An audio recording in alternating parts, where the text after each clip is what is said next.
Hello student, मैं आपको जो लेसन 1 ज्योग्राफी है, इंडिया साइज एंड लोकेशन, उसकी जो नोट्स की वीडियो पहले सेंड कर चुकी हूँ। जितना हम लोगों ने उस नोट्स में डिस्कस किया है उसके रिगार्डिंग जो पीपीटी है उसके बारे में मैं आपको आज बताऊंगी कि मैप में एक्सटेंट क्या है या ग्लोब में इंडिया की पोजीशन क्या है, हम किस तरह से उसको कर सकते हैं। Yes, here we have globe and, और ये जो येलो कलर में दिख रहा है ये हमारा इंडिया है।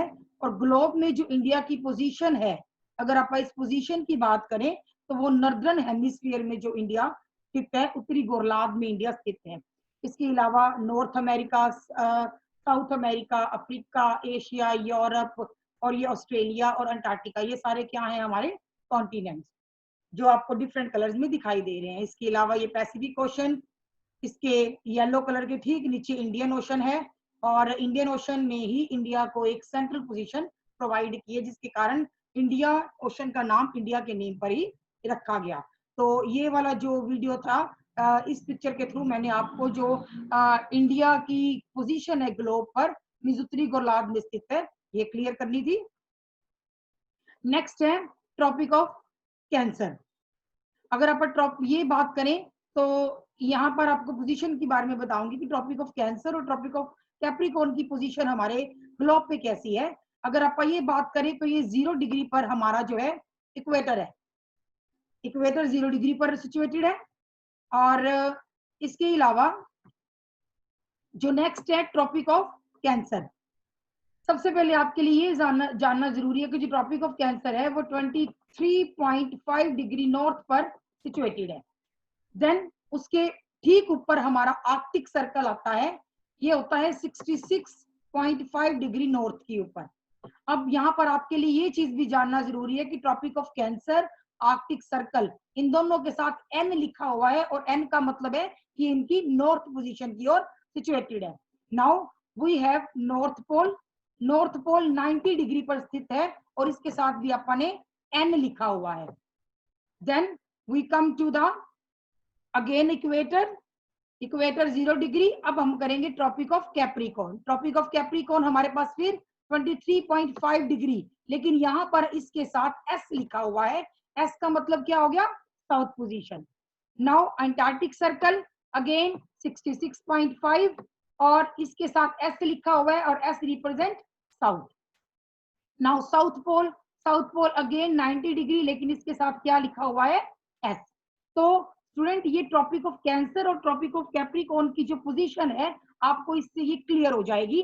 और अगर आप ट्रॉपिक ऑफ कैंसर लिखोगे तो उसकी जो मतलब कहां पर कितने डिग्री पर लोकेटेड है, तो आपको यहां से पता चलेगा 23.5 डिग्री नॉर्थ। एन लिखना जरूरी होगा, N represent north, that is tropic of Cancer. और आप अगर इंडिया के मैप की बात करें तो मोस्टली जो इंडिया के मैप के ऊपर भी जो है ये चीजें रिप्रेजेंट होती हैं, ट्रॉपिक ऑफ कैंसर वगैरह। नेक्स्ट स्लाइड है हीट जोन। हीट जोन आपके लिए क्लियर करना सिर्फ इसलिए जरूरी है इस चैप्टर के थ्रू कि आपको ये पता चल जाए कि कौन सा ट्रॉपिकल जोन है, कौन सा टेम्परेट जोन है और कौन सा पोलर रीजन या फ्रीज जोन है। ये आपने 6th क्लास में डिस्कस किया भी हुआ है। तो स्टूडेंट इसमें भी ध्यान दीजिए। सबसे पहले है 0 डिग्री। 0 डिग्री पर अब पहले ही डिस्कस कर चुके हैं कि इक्वेटर होता है। अब मैंने आपको सिर्फ ये चीज क्लियर करनी है कि ट्रॉपिक ऑफ कैंसर और ट्रॉपिक ऑफ कैप्रिकॉर्न के बीच में हमारा कौन सा जोन आता है, तो ये वाला जोन होता है ट्रॉपिकल जोन। इस जोन को क्या बोलते हैं? Tropical zone. ये वाला जो सारा दिखाई दे रहा है दैट इज ट्रॉपिकल जोन।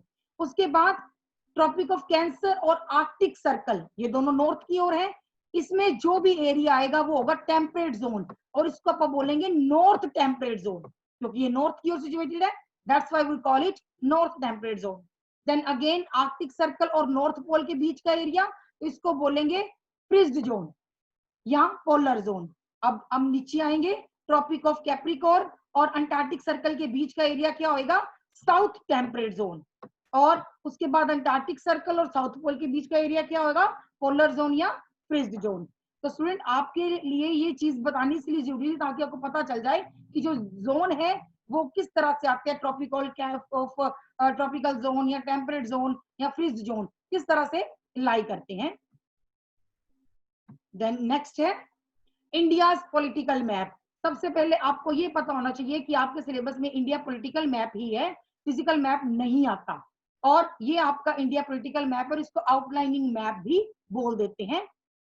अब इस मैप में मैं आपको इंडिया का नॉर्थ टू साउथ और east to west extent clear करूंगी, साथ ही साथ कि भारत मानक या न्यूनतम रेखा मीन्स इंडियन स्टैंडर्ड टाइम, जिसकी वजह से हमारे इंडिया के सारे राज्यों में एक जैसे टाइम आता है। अगर आप इसको फॉलो नहीं करेंगे तो इसका रिजल्ट क्या होगा कि इंडिया के किसी भी पार्ट में टाइम एक जैसा नहीं आएगा और फिर से कंफ्यूजन क्रिएट हो जाएगी।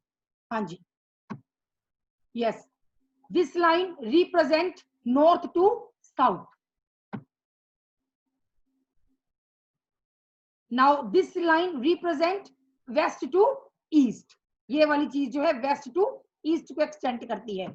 और this line represent Indian standard time. ये वाली जो क्या है, इंडियन स्टैंडर्ड टाइम की लाइन है। अब मैं आपको ये बताऊंगी कि इनकी एक्सटेंट है कैसे।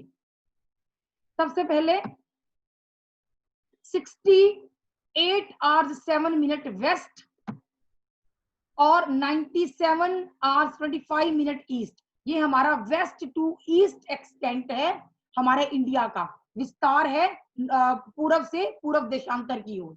और ये है 37 hours 6 minutes नॉर्थ और 8 hours 4 minutes साउथ। ये हमारा उत्तर से उत्तरी पूर्वी देशांतर की बात कर रहे हैं हम।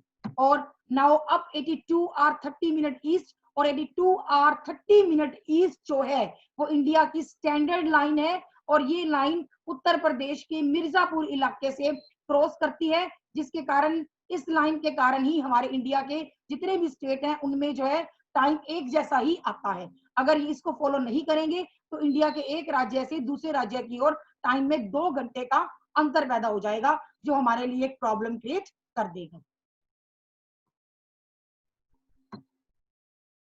Next again India outline map है। Yes, Pakistan, China, Nepal, Bhutan, then Myanmar, Bangladesh, Sri Lanka. 1 2 3 4 5 6 7, ये 7 जो है ये हमारी क्या है, नेबरिंग कंट्रीज ऑफ इंडिया। तो स्टूडेंट आप लोगों ने ये वाला मैप नेबरिंग कंट्रीज का, और इससे पहले जो मैंने इंडिया का एक्सटेंट शो किया है या इंडियन स्टैंडर्ड टाइम भारत की मानक या न्यूनतम रेखा शो की है, आप लोगों ने ये दोनों मैप अपनी कॉपी में फिल करने हैं। और अगर आपको इसके बारे में कोई भी दिक्कत आए तो आप मेरे से कंसल्ट कर सकते हो।